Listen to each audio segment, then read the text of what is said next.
येणारे 6 चेंडू 25 धावा. गोलंदाज मारपत असेल तर गोलंदाज कौस्तुभ फाळके आणि त्याचा सामना मात्र करेल स्वतः कर्णधार सलामीवर फलंदाज अजूनपर्यंत मैदानामध्ये खेळताना प्रशांत तेंडुलकर. पहिला चेंडू आकुटापे चेंडूचा वेध घेतला, चेंडूला लॉब केलंय लॉंगच्या दिशेने, चेंडू मात्र जातो 4 धावांच्या दिशेने 4 धावांसाठी. कुठेतरी आकुटापेचा चेंडू होता आणि मला वाटतंय त्याचा पूर्णपणे फायदा मात्र उठवला या ठिकाणी प्रशांत तेंडुलकर यांनी. पूर्णपणे चेंडूची पाहणी केली, चेंडूला दिशा दिली.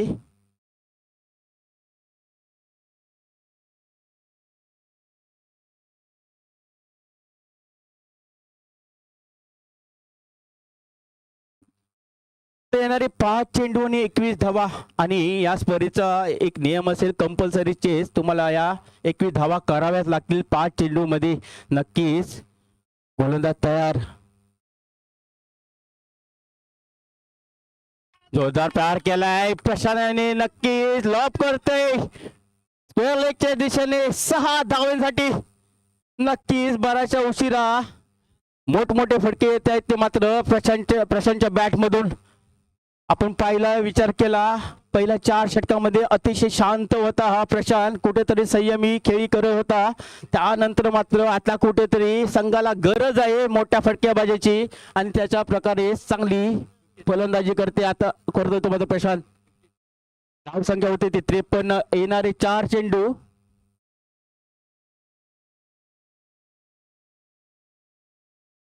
4 चेंडू आणि 15 धावा. 4 चेंडू आणि 15 धावांची गरज पाहावं लागेल. गोलंदाज आहे तो मात्र कौस्तुभ. कुठेतरी कौस्तुभला कमबॅक करावं लागेल तर प्रशांत याला बिग हिट करावं लागेल. 4 चेंडू 15 धावा.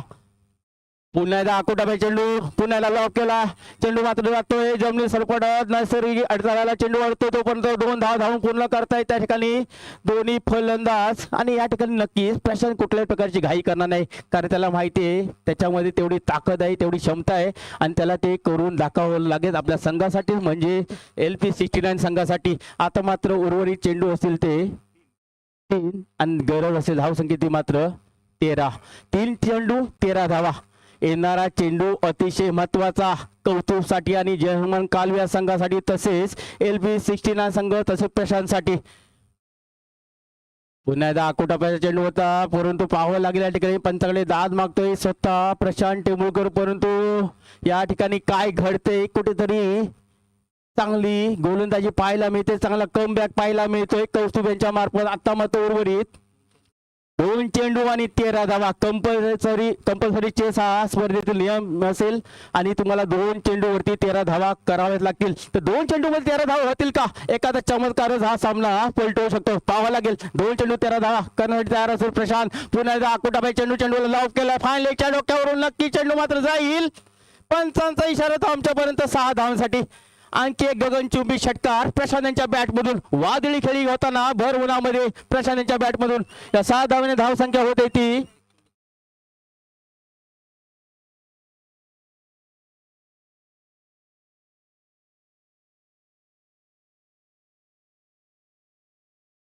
एकसष्ट धावा, 61 ऑन दी बोर्ड.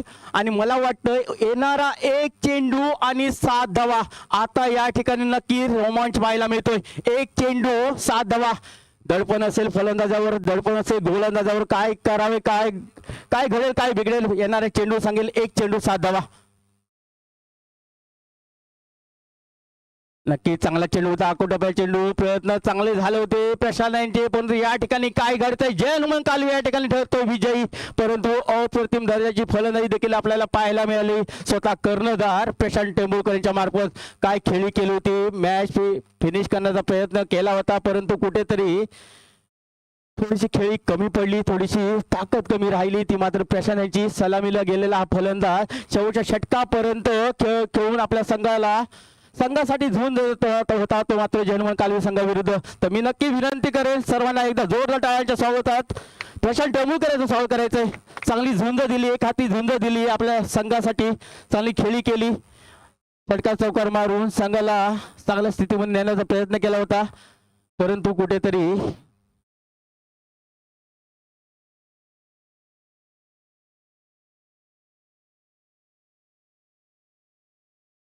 तर नक्कीच आता झालेला सामना होता LP 69